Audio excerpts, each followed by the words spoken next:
हर साम्राज्य की एक बुनियाद होती है जो रखी जाती है खून, तलवारों, किस्मत और फतह से।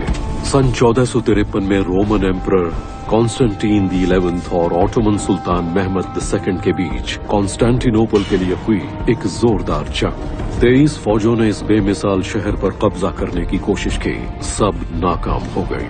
इस खून खराबे के बीच एक ऐसा राजा होगा जो जीतेगा और अगले 300 सालों के लिए इतिहास की दिशा बदल कर रख देगा। जब एक हुकूमत का सूरज चढ़ता है तो दूसरी का ढलता है।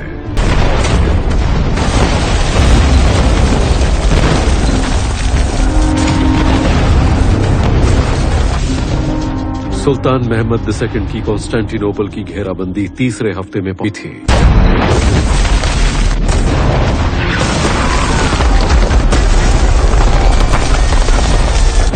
महमद के तोपखाने के लोग लगातार कॉन्स्टेंटिनोपल की दीवारों पर गोले बरसा रहे थे। उसकी समुद्री फौज को जोरदार हार का सामना करना पड़ा। genoese बेड़े ने जो रसद और फौजियों को लेकर कॉन्स्टेंटिनोपल जा रहा था। genoese जहाजों को गोल्डन हॉर्न के अंदर सुरक्षा मिल गया। ये एक संकरी नहर थी, कॉन्स्टेंटिनोपल की समुद्री दीवारों के साथ बनी हुई। कॉन्स्टेंटिनोपल इतनी सही जगह पर था, इसकी मिसाल है ये विशाल सुरक्षित बंदरगाह जिसका नाम था गोल्डन हॉर्न। इसमें घुसने का रास्ता काफी संकरा था और इसके दोनों तरफ 2 ऊंचे टावर थे। पर अगर दुश्मन का बेड़ा गोल्डन हॉर्न में घुसता तो वहां सिर्फ एक दीवार थी जिसकी सुरक्षा उतनी नहीं थी, क्योंकि उन्होंने उसे उतना मजबूत नहीं बनाया था जितना पश्चिम की तरफ वाली को बनाया था, क्योंकि हमला करने वाली फौजें वहीं से आती थी। ये वो इलाका है जहाँ बहुत सारे ईसाई जहाज खड़े रहते थे। ये एक नाजुक इलाका था। अगर कोई वहां तक पहुंच जाए तो दीवार के उस हिस्से से अपने अभियान की योजना बना सकता था। यही वजह थी कि महमद ने इस जगह पर काफी जोर दिया था। उसकी मंशा थी कि शहर के सबसे नाजुक हिस्से में और मोर्चा खोल दिया जाए। उसके दिमाग में ये चल रहा था कि मुझे किसी भी तरह गोल्डन हौसला है। इस बंदरगाह पर हिफाजत के लिए भारी लोहे की एक चेन लगा दी गई थी। ये कॉन्स्टेंटिनोपल से गलाटा तक करीब 1.25 किलोमीटर के दायरे में फैली थी और इसका वजन 30 टन था। करीब 7 सदियों तक ये चेन बंदरगाह की हिफाजत कर रही थी। हाल ही में सम्राट ने इसकी मरम्मत करवाई थी। इसके पार निकलना तकरीबन नामुमकिन था। महमद एक तेज दिमाग वाला सुल्तान था। वो हमेशा सोचता रहता था और अचानक उसके दिमाग में एक शानदार आइडिया आया, एक अजीब सा प्लान।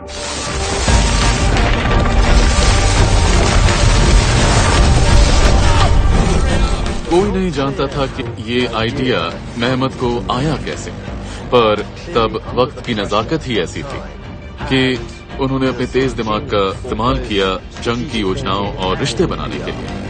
उनके इस एक आइडिया ने पूरा फोकस ही बदल दिया। वो बॉस्फोरस से जहाजों को जमीन पर लाएंगे और फिर उन्हें गोल्डन हॉर्न पर फिर से समंदर में उतार देंगे।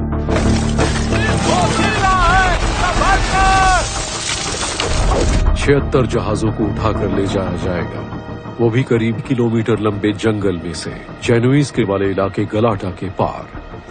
युद्ध कला में इंजीनियरिंग का बहुत महत्व है। सिर्फ बहादुरी से काम नहीं चलता है, और भी बहुत सारी चीजें होना है। ये एक जीनियस प्लान था, बेमिसाल। महमद के इस हिम्मती इरादे की कामयाबी उसके खुफिया होने पर टिकी थी और यहाँ चप्पे चप्पे पर जासूस बिखरे थे।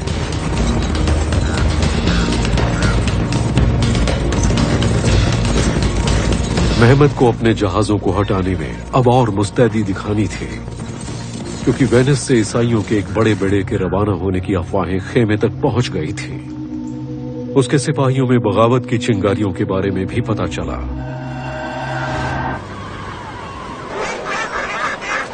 कॉन्स्टेंटिनोपल की समंदर में जीत और वेनिस से पोप के 40 जहाजों की रवानगी की खबर ने फिलहाल तो शहर में जोश फैला दिया था, पर कई लोग पहले ही शहर छोड़ चुके थे क्योंकि जंग खत्म होने का नाम ही नहीं ले रही थी। गलाटा के पास पहाड़ों पर महमद के करीब 70 जहाजों को जमीन के रास्ते और उन्हें गोल्डन हॉर्न में उतारने की योजना पर काम शुरू हो गया था। ये विशाल अभियान था जिसका खुफिया रहना जरूरी था। महमद राज को राज रखना चाहता था, वो कहता था कि अगर मेरी दाढ़ी के बाल को पता हो कि मैं क्या सोच रहा हूँ तो मैं उसे उखाड़ दूंगा।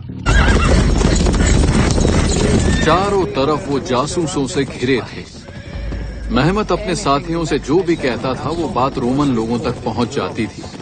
जो फैसला रोमन लोग लेते थे वो फौरन महमद को पता चल जाता, यानी खबरें यहाँ वहाँ जा रही थी। कॉन्स्टेंटिनोपल में गोल्डन हॉर्न के पास जेनोइज लोगों के कारोबार का केंद्र बस्ती गलाटा ठीक वहीं था जहां से महमद जहाजों को ले जाने वाला था, और वो जासूसों का अड्डा था। सुल्तान के लिए ये फिक्र की बात थी। जेनोइज हुकूमत वाले थे। धर्म को लेकर उनकी कोई कट्टरता या जिद नहीं थी, न ही उनका कोई इरादा या प्लान था। उन्हें सिर्फ रईस होना था। उनका मानना ये था कि हम दीवारों के अंदर बंद रहेंगे, हम महमद या जिससे भी बात करनी होगी करेंगे, उनसे कहेंगे फिक्र मत करो, हम दखल अंदाजी नहीं करेंगे। जेनोइज की एक छोटी सी दिक्कत भी थी, वो ऑटोमन को रसद पहुंचाते थे, पर हमें पता चला कि रात को वो जस्टिनियानी के पास जाकर बचाव में मदद करते थे, तो वो दोनों तरफ पांसा फेंक कर चाल चल रहे थे।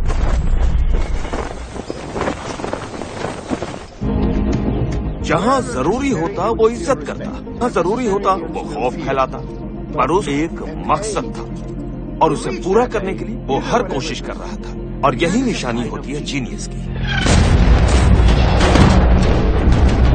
महमद ने अपनी तोपों को सीधे गलाटा के ऊपर से निशाना साधने को कहा, उन जहाजों पर जो गोल्डन हॉर्न पर खड़े किए गए थे। गोले दागने की आवाजों के बीच महमद के आदमियों की आवाज छिप गई जो ऑटोमन जहाजों के लिए रास्ता साफ कर रहे थे, और गवर्नर लोमेलिनी को सीधा संदेशा पहुंच गया, अगला निशान तुम हो सकते हो। पश्चिम में सैकड़ों किलोमीटर दूर ऑटोमन लोगों के लिए मुसीबत खड़ी हो रही थी। ये उनके पुराने दुश्मन थे, हंग और सर्बिया के लोग।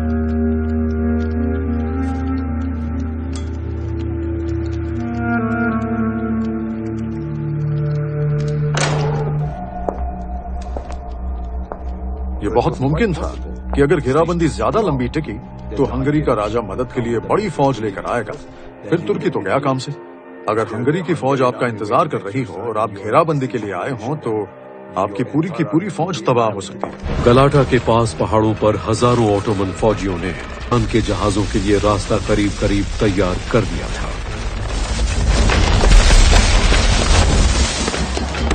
आप सोच कर देखिए इस मुहिम में कितनी मेहनत लगी होगी। इसमें बड़ी तादाद में जानवरों की इस्तेमाल किया गया। यहाँ काटे गए पेड़ों पर इसे लगाकर उन्हें चिकना बनाया गया ताकि जहाजों को रोल करके लाया जा सके।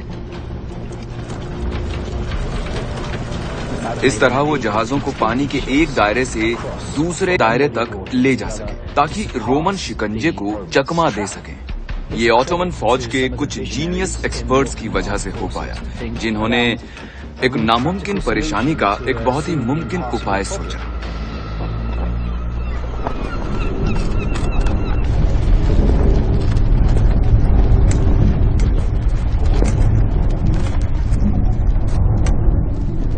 वो कई दिनों तक उस सड़क को बनाते चले गए। ये कारनामा उन्होंने पेरा पहाड़ के पीछे किया ताकि वो ना तो कॉन्स्टेंटिनोपल से नजर आए और ना ही गलाटा से। और उन्होंने जहाजों को गोल्डन हॉर्न पहुंचाना शुरू कर दिया, वो भी एक रात में। रोमन लोगों ने दीवार के पार देखा और शुरुआत में ये शोर कैसा है, क्या हो रहा है, अब कौन सी भयानक तोप हम पर हमला करने वाली है। और जब एक बार ये रोड तैयार हो गई, उसे चिकना बना दिया गया और सब हो गया, तो फिर जहाजों को पानी से बाहर खींचा गया, बैलों, मजदूरों और रस्सियों की मदद से।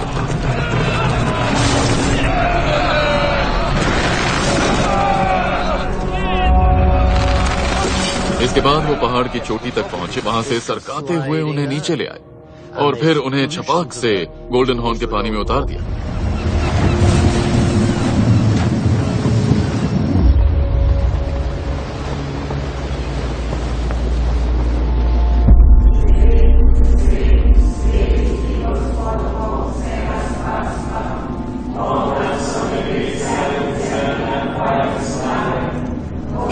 अगर आप ये सब कॉन्स्टेंटिनोपल की दीवार पर खड़े होकर देख रहे हैं तो जाहिर है कि आपका दिल बैठ जाएगा। हम जो भी उपाय करते हैं ये उस पर तुरुप का पत्ता फेंक देते हैं। अब तुर्की लोग बंदरगाह और जमीन दोनों से हमला कर रहे थे। वो तोपें भी चला रहे थे और फौजियों को भी उतार रहे थे। ये दुश्मन के लिए बहुत ही डरावना बन गया।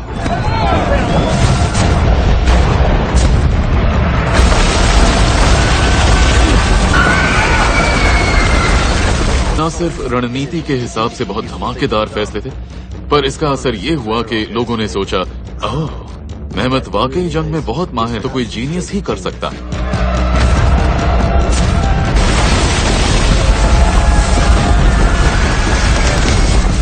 हौसले की बात थी। रोमन लोगों का हौसला उफान और अचानक ये सारी तूफानी घटनाएं होने लगी। खबर जंगल की आग की तरह फैलने लगी। सबने कहा ये जीनियस है, उसी का साथ देना बेहतर है। मेहमत के इस दाव ने हमले की पूरी दिशा ही बदल दी। रोमन लोगों को उम्मीद नहीं थी कि अचानक बाजी पलट जाएगी।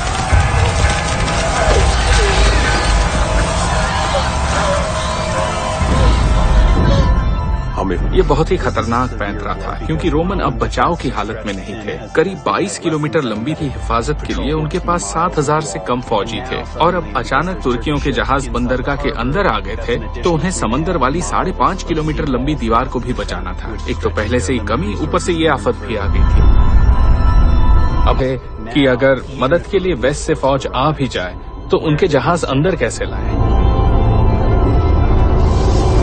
देखा जाए तो मेहमत की शख्सियत काफी पेचीदा और प्रभावशाली थी। उसे कई भाषाएं आती थी, जैसे टर्किश, अरबिक, फारसी और ग्रीक भी, और स्लाविक भाषा भी आती थी।